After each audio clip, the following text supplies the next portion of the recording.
Rogue Media Music. Keep the music playing. Welcome to Behind the Wheel with Alvacado.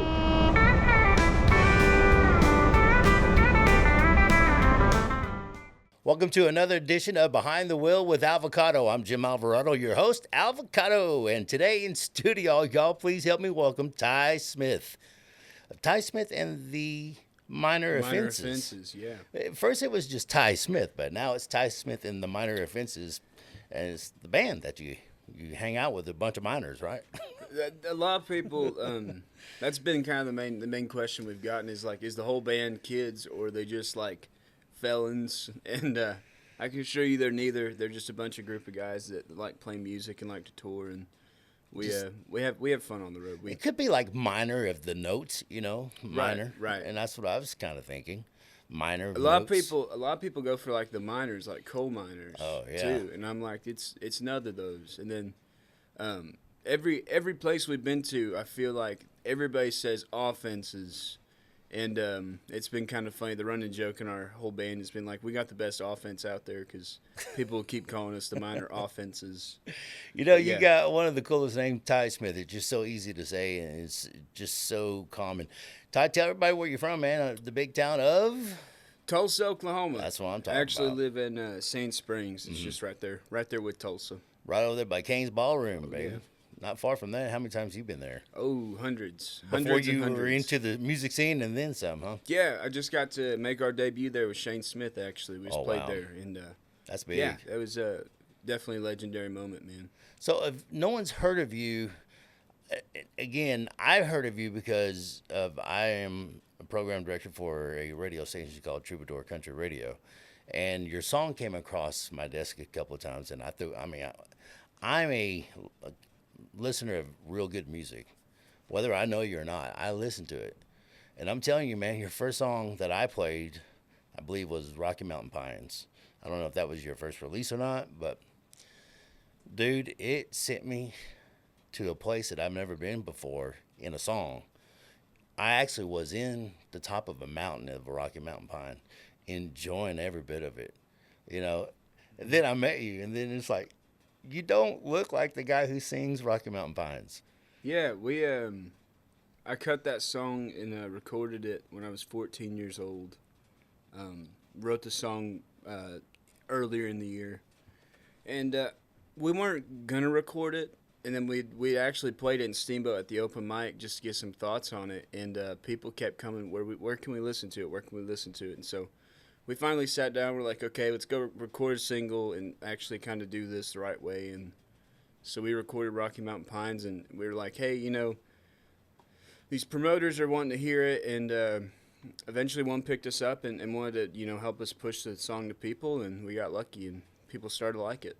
Man, if you don't mind, can you sing that one for us? I would love to. I want these folks to see you sing the song because, folks, again, you look at him, you think it's fixing to be some honky-tonk coming out here, and it is country, but just wait till you hear it. It's unbelievable. It's one of my favorites. I like this one, too.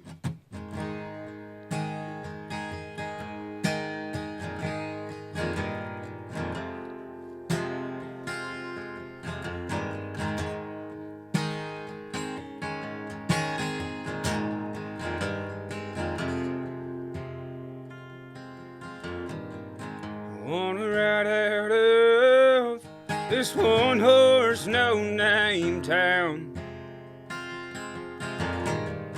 Find a place out north of here and finally settle down.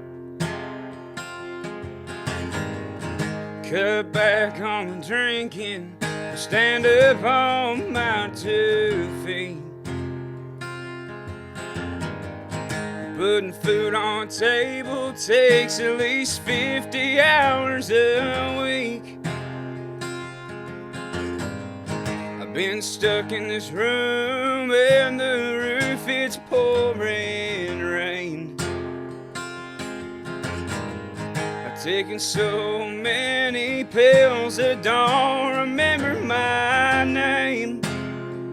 Oh, and the pills don't stop my pain. wanna get out of this town for a while. The picking and fishing, babe, you know that's more my style. If I get out of here, you know where I'd spend my time. Way up there in the mountains, those Rocky Mountain pines. Rocky Mountain pines.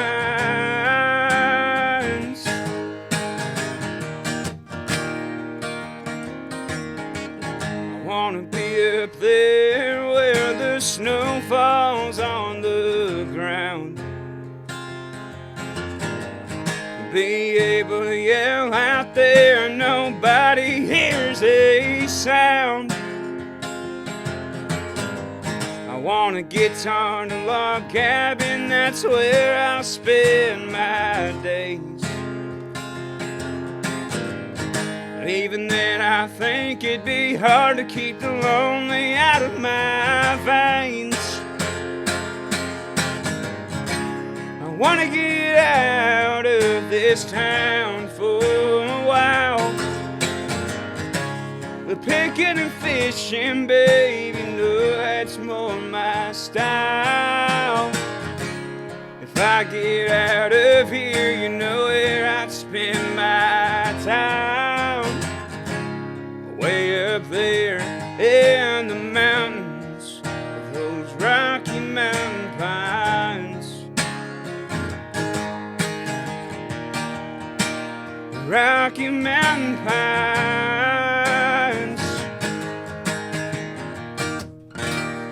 Rocky Mountain pines. Man, thank you for doing that for me today, man. That's great. Ty Smith, Rocky Mountain Pines. Did you write that one by yourself, or I did. Wow. You had to go to some deep places in that song, didn't you? I mean, some really deep places. Yeah, I had a rare foot condition, and it put me out of playing baseball. And at the time, that was pretty much all I did was play baseball, and I was actually a pool player. And at that part, I mean, it basically stopped me from walking. Every time I'd walk, there would be micro fractures in the bone, and it would just be so painful I couldn't walk. There was no pills the doctors could give me. There was nothing, no braces or anything. I walked in a boot for, a year. And I was just so ready to be out of this, because it just put me at home. I couldn't do anything. And so I was just ready to get out, and Music Fest was starting to roll around, and so I was ready to get out to the mountains, and that's kind of what I wrote the song about. There's a line there that says, I've taken so many pills I can't remember my name, and a lot of people think a 14-year-old kid's, not going through that, but at the time it was actually something I was going through and trying to figure out a way to sleep at night, because I would just I'd go a week without sleeping, and it was a terrible, terrible time, and I'm glad I got to write a song about it. Looking back on it, because it was good that it happened. But in the long run, I'm a lot better now. I've had 2 surgeries and everything's better. They put some pins in my foot, and now we're all cool. But yeah, that was a rough part. Rough part of where I was at that time. The song's a good representation of my mental state at that point. It's unbelievable that at the age of you were at the time of that song, 14. To write something like that. I can't remember what I was doing at 14, much less writing music that will stand the test of time, dude. Yeah. That's really cool. I've always looked up to guys like B.J. Barham from American Aquarium, and I realized that, sometimes sad songs aren't just sad, but they're happy in ways, because it lets the world know there's other people going through a lot worse things than I went through. Yeah. And some of those people may hear a line of that, and it may hit them hard. And I realized that that's the reason we needed to record it, because there were people that needed to hear that song. Now, do you record or not record, but write all your songs by yourself, or do you do co-write sometimes, or? I do co-write sometimes. I try.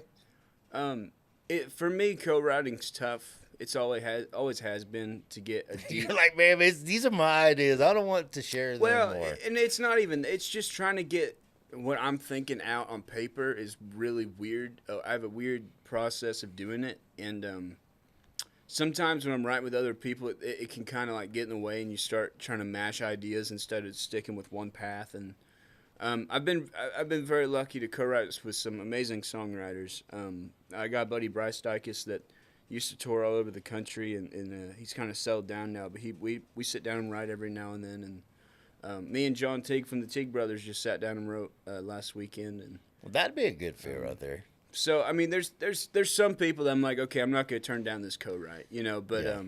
I try to sit in the dark and wait till 3 a.m. and see what kind of magic I can stir up. Man, you've been doing really well. Another great song, Wonderland. Yeah. Where did that come from? So that's a funny story because there's nothing that happened in life that was like, okay, this really happened. I just sat down one day and I wanted to write a song about, I just started sitting there and saying words, and eventually I kind of looked back on my notes and I was like, okay, this could be a song. And we took it to our producer and he was like, I love it. And I was like, okay, well, I must have something then.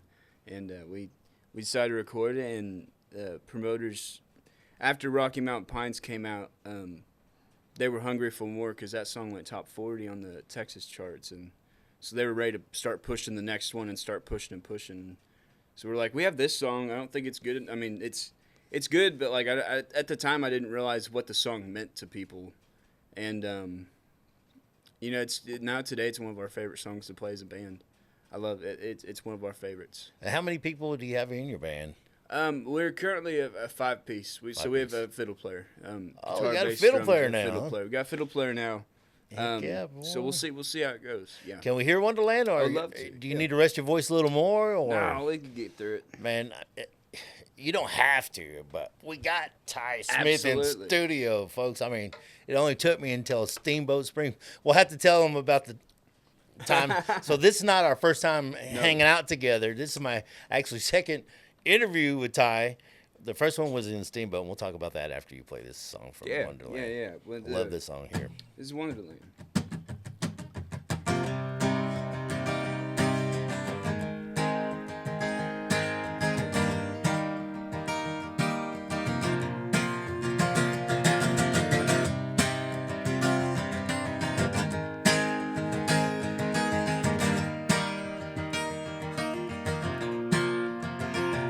Was a girl who loved her mama, but she was 8 years old. Mama traded daddy and gave another man her soul. Daddy didn't care that much at first, so it seemed. But her daddy's thinking about when he fell asleep. He says, hey, no way. Oh, I want you back, darling, but I still feel the pain. He says, hey, no way. Oh, I want you back, darling, but you don't feel the same.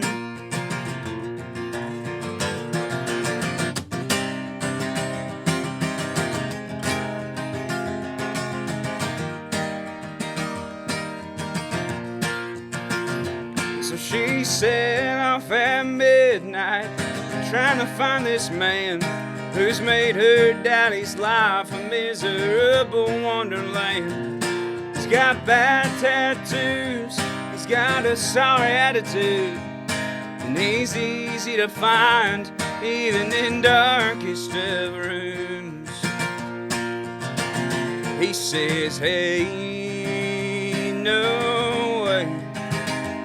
Oh, I want you back, darling, but I still feel the pain. He said, hey, no way. Oh, I want you back, darling, but you don't feel the same.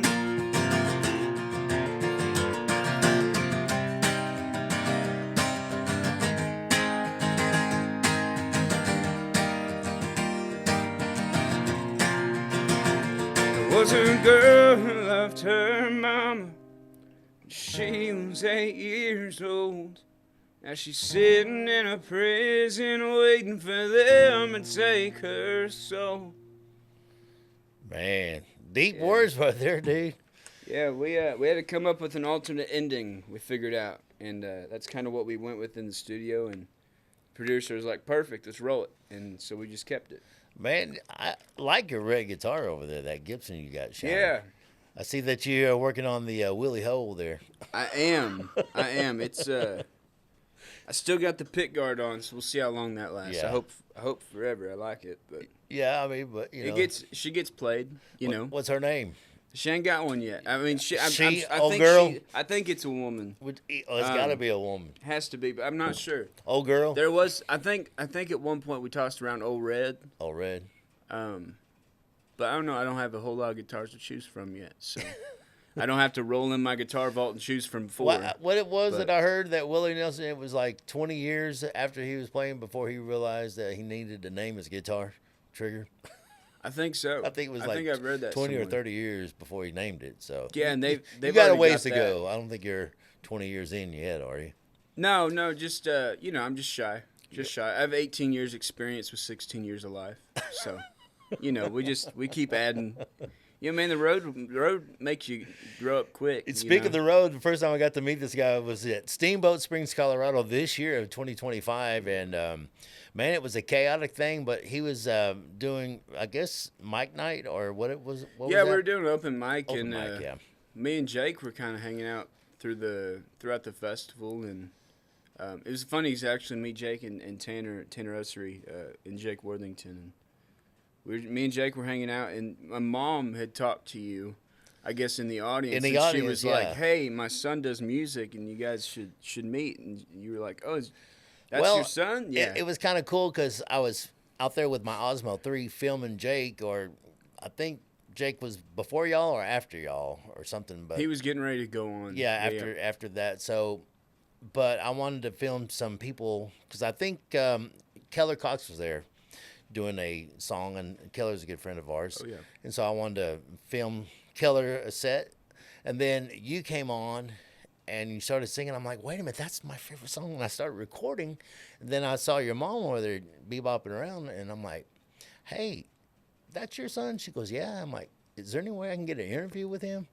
Yeah, I said, I got one with Jake Worthington right after this, but maybe he can come on after that if he's not busy. And she said, well, I'll talk to him. I'm like, okay. So she got back with me before the show was over and said, oh, yeah, he's more than I think she texted you. Yeah, she texted me and we were backstage. We were hanging out. And yeah, so she's like, hey, you got time for an interview? I said, of course. So we made it happen. But, folks, I'm telling you, man, me and this new camera I have I was so unfamiliar with it. It was so brand new. And I'm not a camera guy. I'm I guess a DJ and now a tour bus driver. Yeah. I've gotten pretty good at that in the last 5 years. But I set this thing up. Now, of course, it was chaotic on the second story that we were at over there at the Grand Ballroom. And I was about to do Jake Worthington. You're kind of hanging out there watching us, and there was other people watching us. And so I set the camera, and everything was good. Jake's mic wasn't on for some reason. It didn't come on. My mic was on. But I hit record, and I went and sat down, and me and Jake started talking. We did the whole interview, and I said, all right, Jake, at the end of the, look in the camera and give him your Facebook stuff. And he looks in the camera, and we both turn around, and I look. The camera's pitch black. Jake never paid attention to that. He just probably assumed it's supposed to be black because that's the way Jake rolls. I mean, he rolls like that. He's country boy. He doesn't know much about he's the country tech stuff. Oh, yeah. He's country as country can get. I mean, he doesn't fake that what he does on stage. No. That's super real. I tell people all the time that when we're hanging out with Jake, I can't understand half the things he says. He call people Hall, hey Hall, Hall, hey man, got this new song. He gets to drinking whiskey, and every now and then, I love him. I love Jake He's so Worthington. good. I love him. But the only thing recorded was me setting up the camera. And by the time I sat down and when we turned and started talking, it shut off because I ran out of film. Mm-hmm. And then your interview was next. So I had to say, hang on, man, something went wrong. So I deleted some videos that were on there to make up some more room. But then I didn't realize your mic wasn't synced into the camera. So that's why I said, man, I got to have another interview with you because you're so amazing. I still haven't told Jake Worthington that the interview didn't go over. Well, I'm sure. Our yeah, interview he'll be went all right. over, but I couldn't hear you much because it was loud for one, and Yeah. for two, my mic was the only one mic was working. I'm like, man, I want this to be a good interview. I don't want to throw junk out there. So. Yeah, and when you're kind of in the setting we were in, we were a little rushed. And it you was, know, there's so many. I'll people never out do there. that again at Steamboat. Yeah, it's ever. kind of weird. It's It's too loud. yeah. There's a lot of people that like get rooms with the Grand, and they'll kind of set up in the rooms, and then And they'll that's just weird take for me people too. up. I'm not comfortable taking people to my room Yeah, and sitting I up. don't blame you. I'm like, that would be weird, especially Casey Johns. I have her coming up, a friend Yeah. of yours. Obviously, we'll talk Yeah. about that one here in a minute. But she's interviewing with me next week, and I would feel weird bringing a female into my hotel room to interview her. And even though it's like a huge like penthouse, it still would be weird for me. I don't Yeah. know how those guys do that. Yeah, it's yeah. I've never really thought about it from the interviewer's point of view, especially because we're always on this end of it. You know, we get to come up. Y'all and just hang go up out. there, take your guitar, do your thing, Yeah. and get the heck out We of there. always just think We it's can- normal. To me, I was like, man, this is like weird, and I don't know. I To guess, be fair, I'm usually traveling with people. It's never Yeah. like just me solo. Yeah. Because I'm 16, you know, and so it's a little easier. he said for it, me I to didn't make, say it. A little easier for me to make the decisions.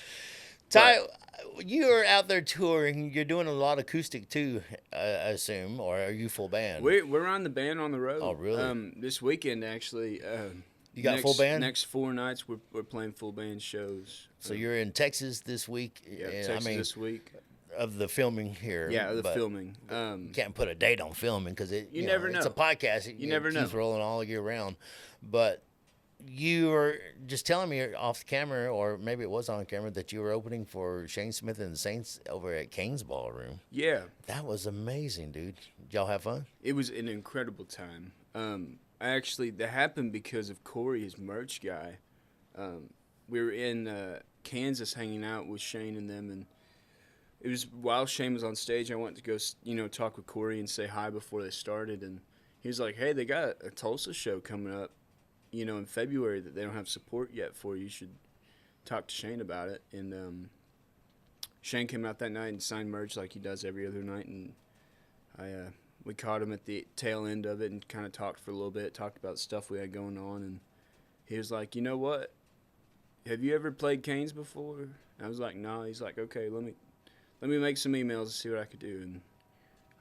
And a week later, we got an email from his management that was asking us what we wanted to be listed as. Oh, wow. So yeah, we in Canes is obviously legendary for. I'm a Tulsa kid, so that was like the top of the food chain. Yeah, it's You get to kind of play like the Canes. Ryman in Nashville, Oh yeah, or like the Green Hall here in Texas. Yeah. Like Yeah. Tulsa.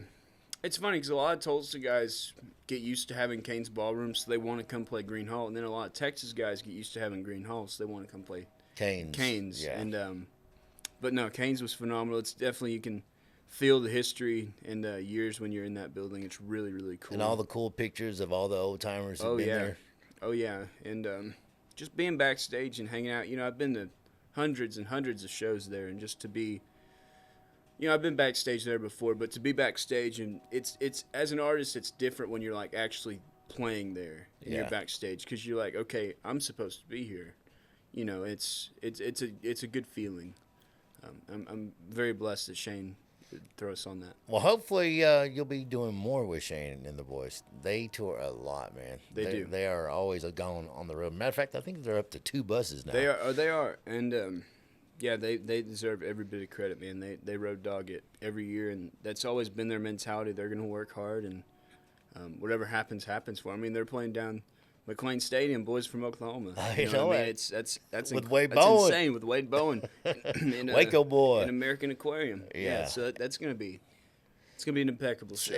I think that concert sold out in about 2 hours. It's No, just I unbelievable. would believe it. I mean, I think Turnpike could have done it by themselves, but with Cross Canadian Ragwood on the bill there. Yeah. And everyone's going, who's headlining? I said, it's a co-headliner. They're switching out, I'm sure. You get one night, we'll get one night, And I'm not for certain. I think Evan and them are gonna make Cody head. I don't think they want to. See, Evans got a little bit of stage fright. I don't know if anybody has ever really looked into it. But you can definitely tell when he's on stage. He gets a little nervous.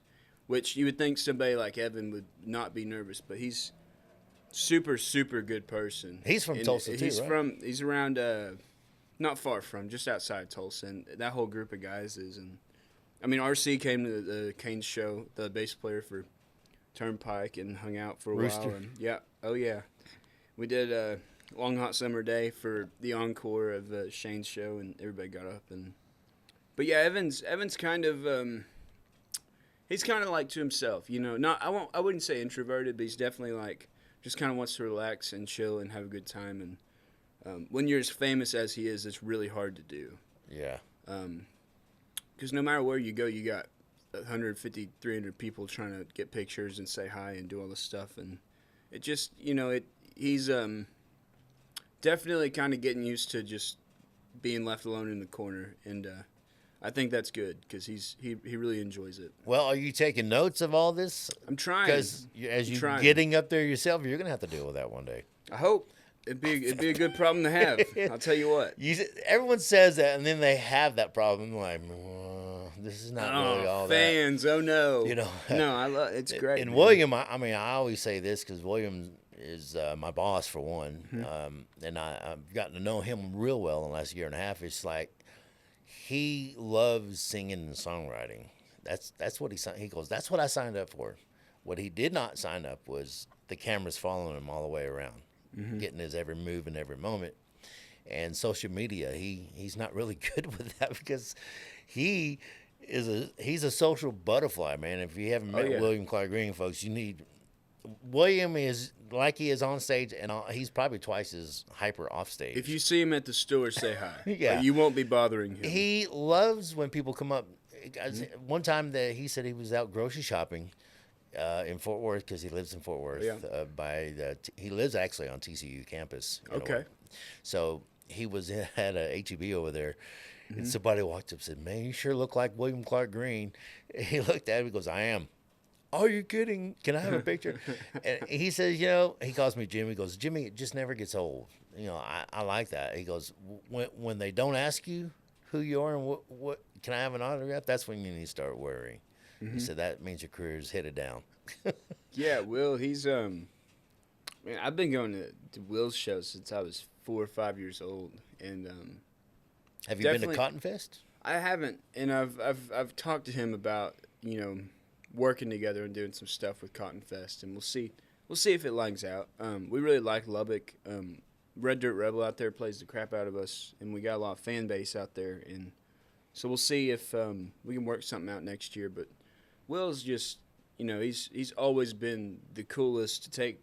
I mean, he ran into my dad in Steamboat. My dad was in Walmart, and he stopped my dad. Him and Cleto were grocery shopping, I guess, and he stopped my dad, and they talked, and Will was like, "Where's Ty at?" And he's like, "He's out in the car," and I was sitting there on my phone, and I hear somebody knock on the window, and Will's face just pops in the window, and but yeah, I mean, he's just that kind of guy. He's super, super cool, and I've always loved him so much. I mean, I know you don't like co-writing, but I think he would be a cool co-writer. He'd be a great co-writer. He'd be one that I could not turn down because I mean, he's just one of in my top 5. Will's there. He actually is wanting to find, because he does a lot of co-writes. I mean, he likes to write a lot, but he does a lot of co-writes up in Nashville, and I bet it would be kind of cool to have you and him get together with your knowledge and his knowledge. I bet y'all can come up with some really cool stuff. I think we'd come up with something different for sure. I think it would be different than people would expect it to be. And that's what we need. Yeah. Different. You can't write something that everybody else is doing. You have to be different. It can't be yours, can't be his. It's got to be something in the middle of that. Yeah. You wouldn't expect. That'd be kind of cool. Getting back to your music, man. What's one of your favorite songs you wrote that you like to sing? That's a great question. All of them. There's children I like more than others. Words I Should Have Said's always a fun one. Oh, that's a great song. That has probably one of my favorite lines I've ever written, as far as just a one line that kind of hits people. And I was sitting down one day and I was like, you know what? I'm about ready to just tie a stone to these dreams and watch them drown. I was like, okay, this could be a cool line. And I found a way to put it in a song. And that's Words I Should Have Said's probably my favorite. The crowd's kind of receptive well to it as well. I didn't expect that song to go, and be people come to hear that song at shows. That one in Monsters, I didn't think people like Monsters because it's a little more rockier, it's on the rockier side of kind of what we do. And every show I have people coming up, and I'll have my tour manager kind of hanging out, and people go up to him asking, are they going to play Monsters? Are they playing Monsters tonight? I'm like, we'll throw it on the set list and play it, It'd So be it's- the encore. Yeah. Well, I mean, we'll find something, It's good problem to have people coming to shows requesting your songs. So Well, I wonder can we hear words I I would should love have to. said? I dropped my pick just a second ago. I Oh, found well, we'll find it. it. There it is. We'll get you another one. I need to start carrying extra picks with me. I got a bunch of Williams picks.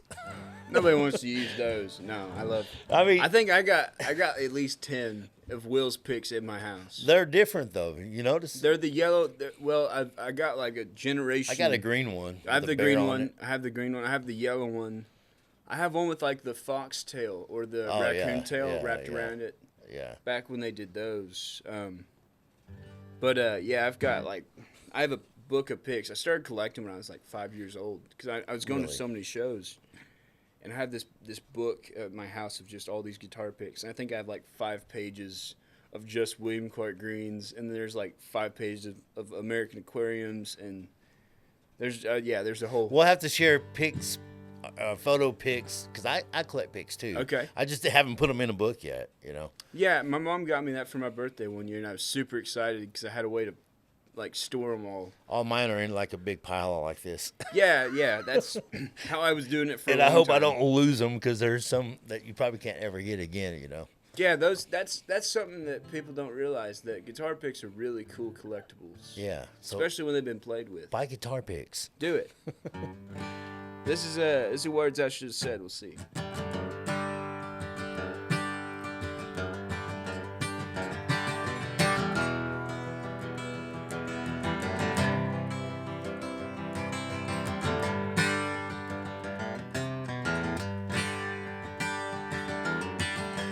Methamphetamines can't keep up with my sober dreams, and I'm tired of losing sleep over a girl that ain't mine to keep, 'cause I'm too damn stubborn, too damn high all the time.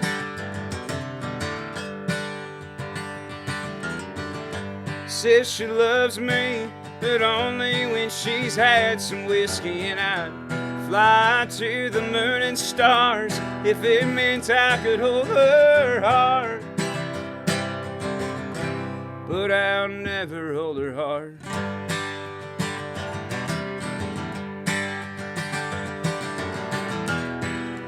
Tell me, are you scared of being alone?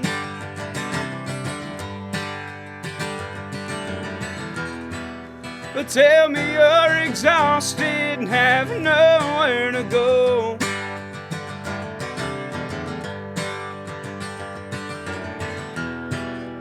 Tell me, do you miss me when you're laying in his bed?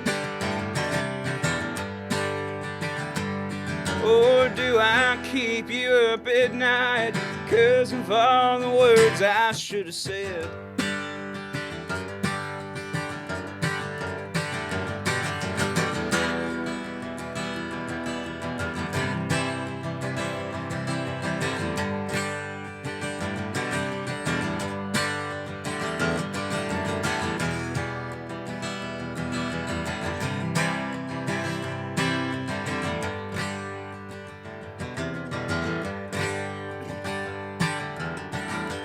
Oh, I miss going out late, watch the sunset on the lake, hold you in my arms, say that I'll never let you down.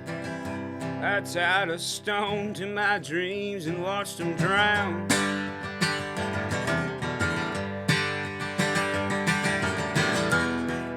And tell me, are you scared of being alone?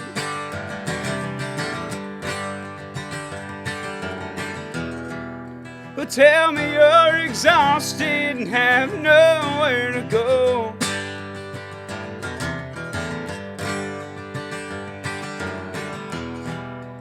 Tell me, do you miss me when you're laying in his bed? Or do I keep you up at night 'cause of all the words I should have said?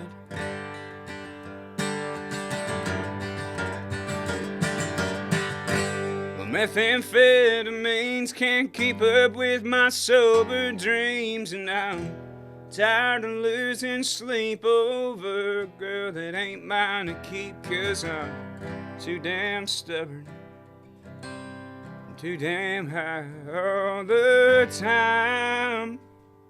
Man, it's all I can do not sing along with you.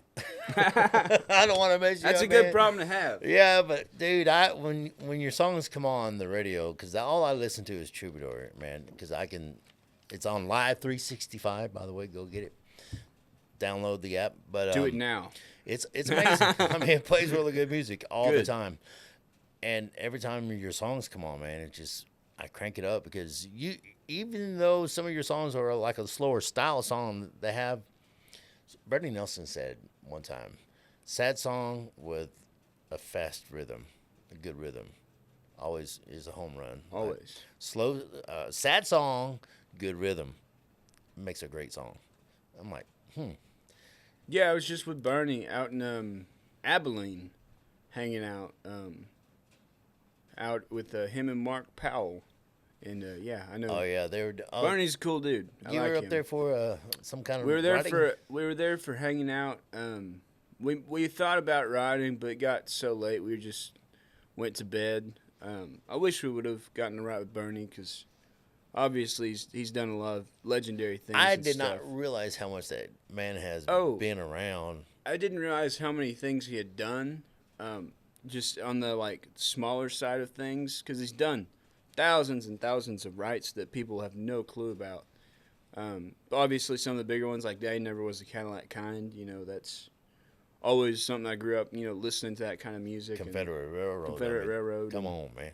So, I mean, it was really cool for me to be hanging out. It felt really, I get to doing these things. I feel it's great. It's really cool to be doing these things and hanging out with these people. I'm super grateful, but I always just feel so that tad bit out of place. You know what I'm talking about? Yeah. Like, it's just like, Yeah. how did I wake up this morning and find myself here? That happened to me when I was backstage with Chris Christopherson. Mm-hmm.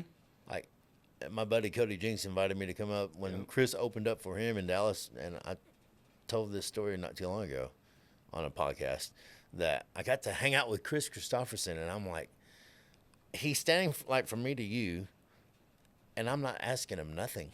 I'm just sitting here listening to him and Cody talk, and I didn't want to interrupt him, for one. And for two, what the hell am I going to say to him?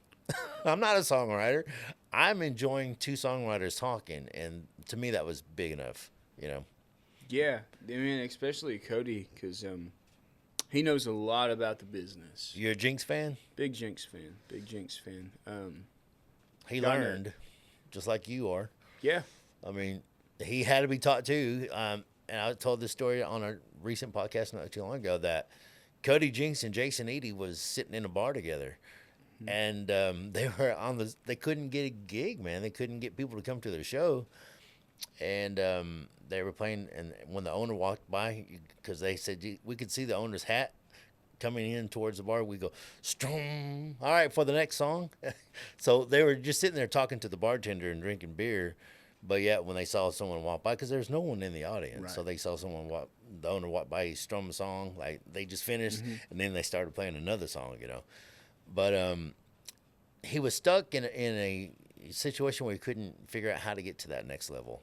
And then he talked to my friend Daryl Dodd, and then after that happened, things started happening for Cody. Yeah, Daryl definitely knows the business. And Cody's learned over the years, too, especially through booking agents and management. He's learned the definitely not to-dos and all the to-dos. Yeah. Another Cody at Canada. He knows. Oh, yeah. I mean, I got to hang out with him quite a bit. I've built a good relationship with him over the years. There's videos of me when I was like 3 years old on stage with him, and so it's been cool for him to kind of watch me grow up and play songs. He's not the asshole everyone thinks he is. No, because no. he's real kind of shy in a way, I think, until you get to know him. But once you get to know him, he is so kind. So kind. Yeah, I've heard that before, and I just told them they were wrong. He's just like, Because every time I've ever seen him, he's gone out of his way. He was always doing something every time I see him. 'Cause he's a busy guy, right. playing stadiums and all, and he's always made it a point to come over and say hi every single time, and sit there and talk and ask how the family's doing, how's the show's been doing. He's always been very interested, and I love Cody, and that whole crew. He's kind of helped out a lot of artists, and I really, really love that crew he rolls around with.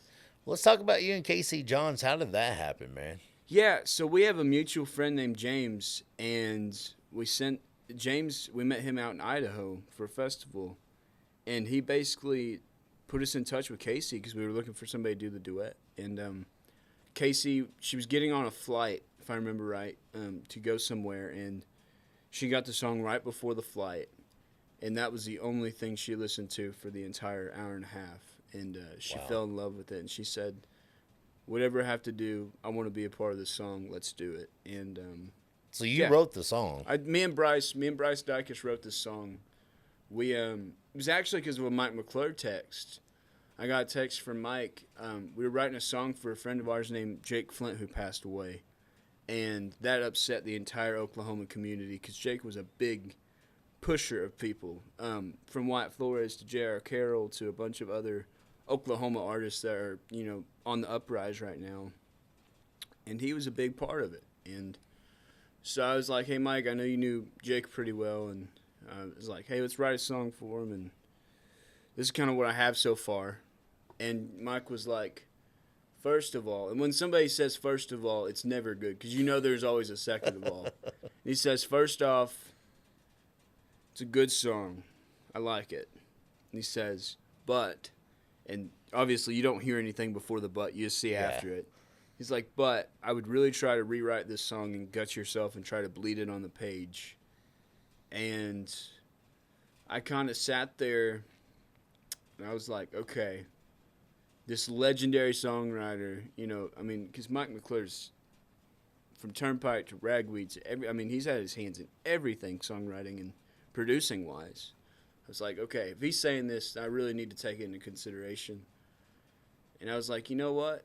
What if I just wrote a song about the text? And I said, I've been trying to write a song for 3 damn days. They tell me to gut myself and bleed it on the page. And I was like, okay, this could be something. And I took it to Bryce, and I was like, hey, I really want to finish this song. I think it could mean something. And I'm happy we did because it turned out, I enjoy playing that song. It's kind of our acoustic medley we do every show. And do you do it by yourself without Casey? We do. We do it on the road without Casey. Unfortunately, she's a lot harder to get out on the road. But when we're doing stuff together, we try to do it as much as possible, like up in Steamboat. And if y'all don't know who Casey is, it's Casey Johns, and she's fantastic. Amazing.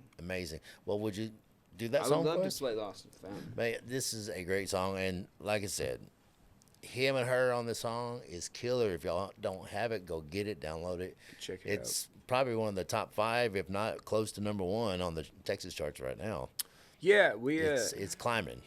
I think we got to we're in the top 25 of the Texas charts, and I think the American country music chart we got to 16. It should be number 1, man. I was like, man, that must mean it was all right then. Yeah, it's a very good song. This is Lost and Found.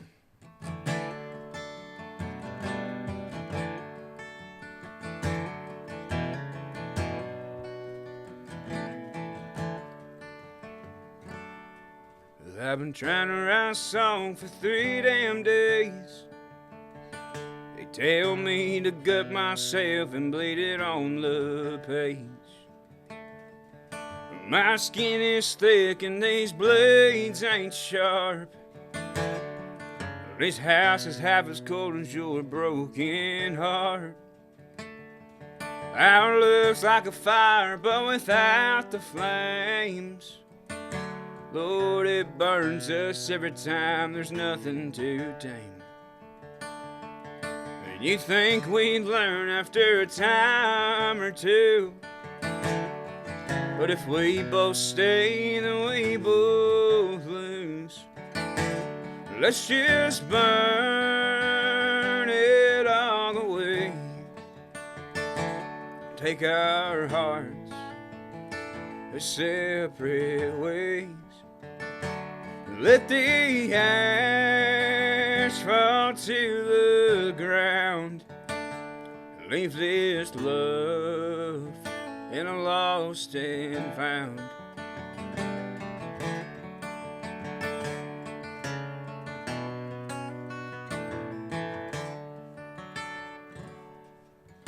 I don't know what needs to change. I'm sure we'll find out one of these days. Until then, I'll sit in the dark of night, knowing this won't work and we ain't right. Let's just burn it all away and take our hearts separate ways. Let the ash fall to the ground. Leave this love in the lost and found.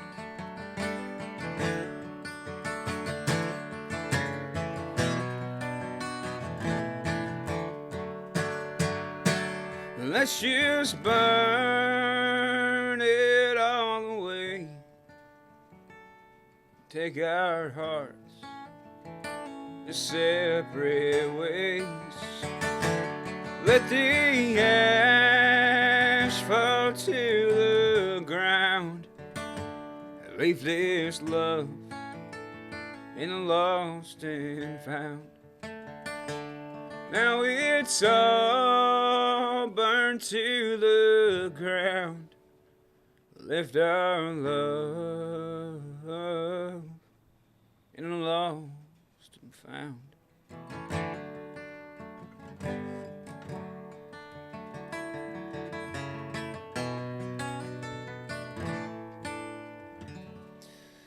Ty, do you do the music to the songs too, or does someone help you with that? I do. That's it's all just melodies I come up with in my head, and you know, there's just a million little things that run through my mind when I'm writing a song, and I'm glad that we got to pin one down like that because I'm really happy with the way it turned out. Man, it sounds great. Thank you. I mean, it sounds great with you, and it sounds great with her too. Yeah, well. I always I joke about shows. I'm like, I don't know if I'm gonna get this part right because I'm not used to singing it. Yeah, you wrote it, but you don't sing it very often. I don't. But Man, so you are in studio working on some more material. You We said are. you got some new stuff we got some coming brand up. new stuff that I'm super excited about. Some of my favorite songs. When are we going to be hearing some of those coming out? Soon. The next couple months, I wow. believe, Okay. we'll be putting out a song or two. One I wrote with my buddy Mark Powell, and we wrote it in a place out in Estes Park in Colorado, and it's one of my favorites. I'm excited. Get out there. A little more honky-tonk than the other stuff, and that's what I'm excited for. You're moving up a notch or two on the ladder. You're kind of leaving the dark stuff behind, or Oh, no. don't do that. No, we won't do that. You can't do that, man, because I've fallen in love with that sound. There's that you got. there's a lot of dark stuff in the world, and I can't only put out dark stuff. But we did put out a Christmas single that was very, very sad, and I'm trying to put the next release a little bit happier, so that way our whole audience doesn't just drive off a bridge. Yeah. Because the Christmas single was a little much, I feel like, but I'm happy we put that one out. Well, you know, they always said the boogeyman even needs to slow down every now and then. Yeah. So, slow songs are great, man. Yeah, I mean, we have like Baton Rouge on the album, and that's one of my favorites. That's probably my top 3 favorites.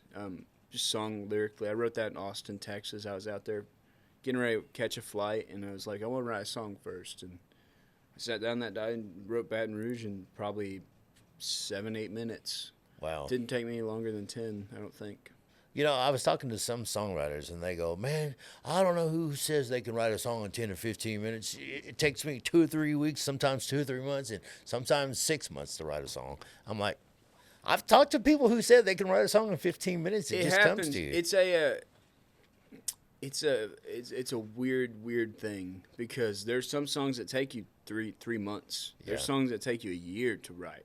Will, there's songs that he's written, like there's that one, I can't remember the name of it right now, but there's one that took him like, I think 2.5 years to write, just to finish it or something.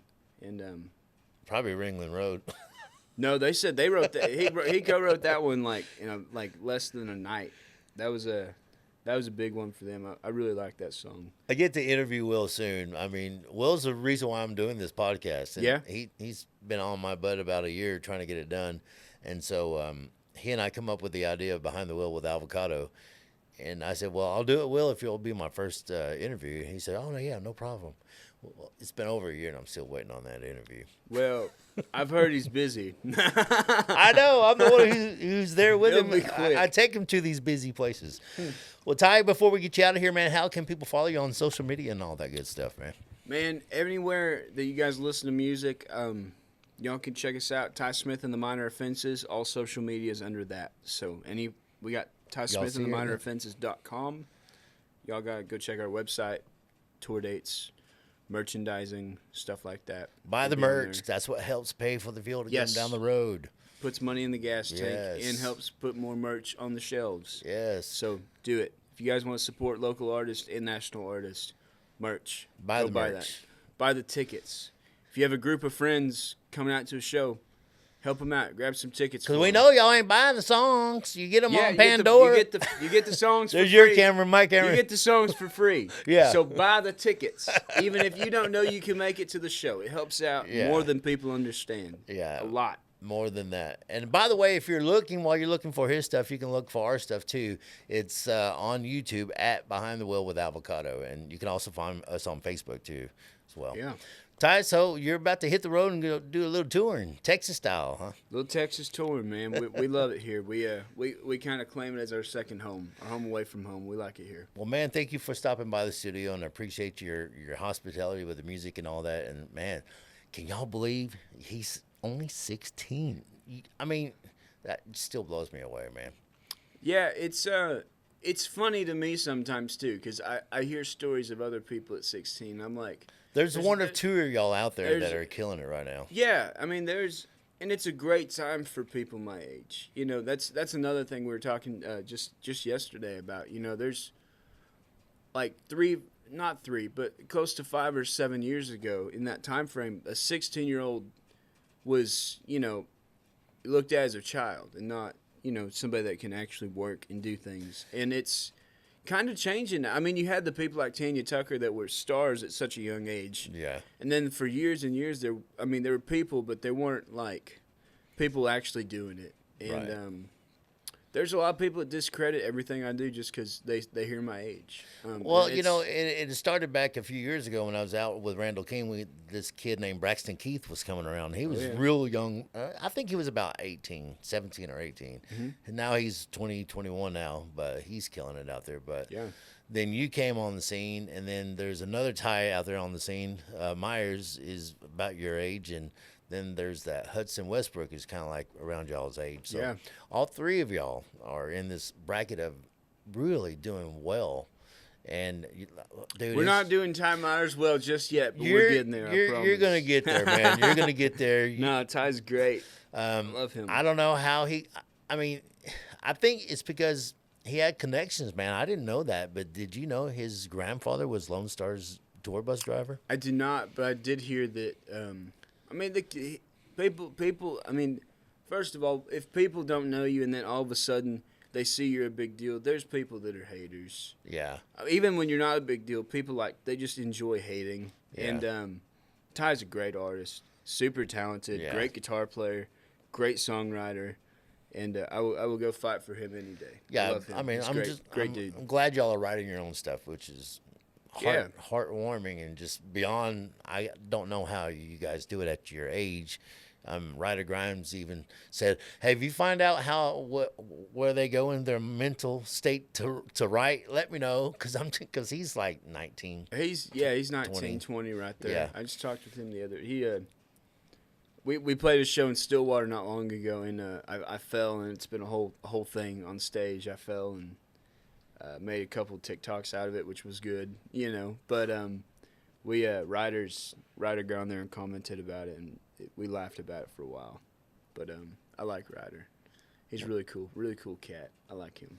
Well, man, you're a cool cat too, and I can't wait to see you back out on stage thank again. you, And man. I hadn't even seen you with the full band, but You need to. I We need to will get you out to soon. a show. I will We need to get soon. you out to a show. If you Y'all- ain't busy, come out.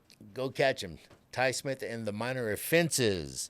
I'm Jim Alvaro with Alvacado, and that wraps up another edition of Behind the Wheel with Alvacado. We'll see you down the road. Thanks for joining us for Behind the Wheel with Alvacado with your host, Jim Alvarado. Behind the Wheel was produced by Josh Beard, Mason Gonzalez, and Mike Hamilton for Rogue Media Network. Guests' opinions are those of their own and do not reflect the views of Rogue Media Network or Jim Alvarado. If you have a suggestion for guests, please reach out to hello@roguemedianetwork.com. Join us again next time, and be sure to like and subscribe. We'll see you down the road.